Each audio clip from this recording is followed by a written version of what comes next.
प्रिय बच्चों, पिछले सत्र में हमने वात्सल्य के संयोग पक्ष को देखा था।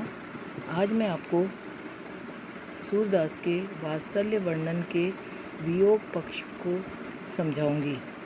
जिस प्रकार सूर्य ने अत्यंत सरल तन्मय होकर श्री कृष्ण की बाल क्रीड़ाओं की मनोरम झांकी अंकित करते हुए वात्सल्य के संयोग पक्ष का अत्यंत मर्म स्पर्शी वर्णन किया है और बालकों की मनोवृत्तियों के मनोवैज्ञानिक चित्र अंकित किए हैं, उसी प्रकार सूर्य ने श्रृंगार रस की भांति वात्सल्य के वियोग पक्ष का भी अत्यंत हृदय द्रावक चित्रण किया है, जो इस प्रकार है। सर्वप्रथम श्री कृष्ण के मथुरा गमन पर वियोग वात्सल्य की सबसे सुंदर झलक श्री कृष्ण के मथुरा गमन पर अंकित की गई है। उस क्षण ऐसा जान पड़ता है मानो सूर्य स्वयं यशोदा के रूप में अपनी आँखों से आंसू बहाते हुए रो रहे हैं और उनके प्रत्येक शब्द से वात्सल्य का अजरस्व स्रोत उमड़ रहा है, क्योंकि श्री कृष्ण के मथुरा जाने का समाचार पाते ही माता यशोदा के हृदय से वात्सल्य का स्रोत इस तरह उमड़ पड़ता है और माता का रोम रोम पुकार उठता है। उदाहरण: यशोदा बार बार यूं भाखे, है कोई ब्रज में हितु हमारो, चलत गोपाल ही राखे।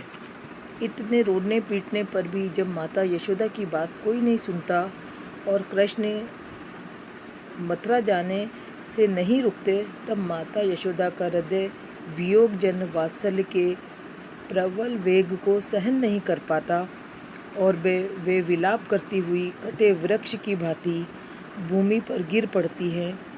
माता की यह कारुणिक दशा कितनी हृदय द्रावक है, देखिए। यह सुनी गिरी धरनी झुकी माता, कहा अक्रूर ठगोरी आई लाई, लिए जात दो भ्राता। दूसरे समय में मथुरा से नंद के अकेले लौटने पर सूर्य ने यशोदा के मात्र हृदय की वात्सल्य में झांकी उस समय भी बड़ी तन्मयता के साथ अंकित की है, जिस समय नंद अकेले ही मथुरा से लौटते हैं और माता यशोदा उन्हें द्वार पर अकेला खड़ा देखकर शोभ के मारे आकुल हो उठती है।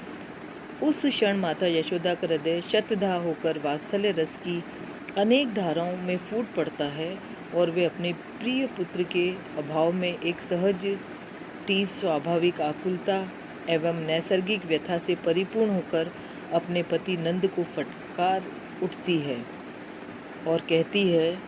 उदाहरण: जसोदा कहना कहना के बूझी, फूटी न गई तुम्हारी चारों कैसे मार्ग सूझे। परंतु यशोदा के इतने से संतोष नहीं होता, वह आकुल होकर यहाँ तक कह डालती है। उदाहरण: छाड़ी स्नेह चले मथुरा, कत दौरी न चीर गयो, फाटी न गई व्रज की छाती, कत यह सूल सयो। परंतु यशोदा के उक्त कटु वचन उतनी धृष्टता के नहीं अपितु उनकी धृष्टता के नहीं अपितु उनकी गहन व्यथा एवं विक्षिप्त दशा के द्योतक है, जिनसे वात्सल्य की धाराएं फूट रही है। तीसरे नंबर पे कृष्ण के मथुरा में ही निवास करने पर सूर्य ने वात्सल्य का वियोग पक्ष अंकित किया है। सूर्य ने वात्सल्य जन वियोग का चित्रण करते हुए वात्सल्य को भाव से रस की स्थिति तक पहुंचा दिया है। इसका मूल कारण यह है कि श्रृंगार की ही भांति वात्सल्य के भी संयोग एवं वियोग पक्ष का बड़ा ही मार्मिक वर्णन किया गया है। इस वियोग वात्सल्य की हृदय द्रावक झांकी सूर्य ने उस समय अंकित की है, जिस समय श्री कृष्ण अनेक बुलावा भेजने पर भी मथुरा से गोकुल नहीं आते और माता अपने पुत्र के योग रुचिकर वस्तुओं को नित्य अपने सामने रखी हुई देखती है। उस समय माता के हृदय में कितनी पीड़ा होती है, कितनी टीस उठती है, यह द्रष्टव्य है। यद्यपि मन समुझावत लोग, सूल होत नवनीत देखी, मेरे मोहन के मुख जोग। उसे बार बार पुरानी बातें याद आती है और वह बार बार यही अभिलाषा करती है कि वह दिन न जाने कब आएगा जब मैं लोरियां गाती हुई रात दिन अपने शाम सलोने को छाती से लगाकर खाना मक्खन खिलाऊंगी। निसी बासर छतियाँ ले लाऊं, बालक लीला गाऊं, वैसे भाग बहुरी कब वे है, मोहन गोद खिलाऊं। माता यशोदा रात दिन पागल सी रहती है। उसे सारा व्रज काटने को दौड़ता है, फिर भी नित्य प्रति उसे अपने लड़ेते लाल के खान पान रहसन आदि की चिंता रहती है, क्योंकि अपने सिवाय उसे संसार में कोई ऐसा हितु दिखाई नहीं देता जो उसके पुत्र को जानता हो, उसकी आदतों को जानता हो और उसके खाने पीने की समुचित व्यवस्था कर सके।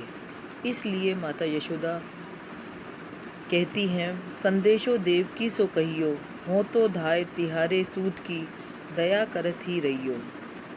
इस प्रकार सूर ने तरह तरह से अपने वियोग वात्सल्य का वर्णन करके साहित्य में एक नई उपलब्धि हासिल की है। माता की उक्त कथन में एक सार्वभौम एवं शाश्वत तथ्य का निरूपण हुआ है। इस तरह सूर ने वात्सल्य का बड़ा ही हृदयकारी वर्णन किया है, जिसमें बालोचित चेष्टाओं एवं क्रीड़ाओं के अतिरिक्त मात्र हृदय की भी बड़ी ही मनोरम व्यंजना हुई है, और जो भाव से रस की चरम कोटि तक पहुंच गया है। वात्सल्य भाव की भक्ति भी सर्वोपरि मानी गई है, क्योंकि न तो उसमें विरक्ति होती है और न इंद्रिय सुखों की लालसा, अपितु उसमें अपने आलंबन के प्रति मात्र हृदय की सहज एवं स्वाभाविक परिणति रहती है, तथा अन्य सभी प्रकार की भक्तियों की अपेक्षा उसमें स्नेह की अधिकता के दर्शन होते हैं। सूर ने भी यहाँ ऐसी ही वात्सल्य भक्ति का वर्णन किया है, जिसमें स्नेहातिरेक के साथ साथ मात्र हृदय की सहज एवं स्वाभाविक परिणति के दर्शन होते हैं। इतना ही नहीं, सूर के इस वात्सल्य वर्णन में तन्मयता है, स्वाभाविकता है, मनोवैज्ञानिकता है, सरलता है, सहजता है, जो हृदय को आकर्षित करती है, और इसमें शिशु जीवन की एक उल्लास एवं उमंग भरी शाश्वत झांकी अंकित है। इसी कारण सूर वात्सल्य के सम्राट कहलाते हैं, बाल मनोविज्ञान के पारखी कहे जाते हैं, और बाल प्रवृत्ति एवं बाल मनोवृत्ति के कुशल चितेरे के रूप में हिंदी जगत में प्रसिद्ध है।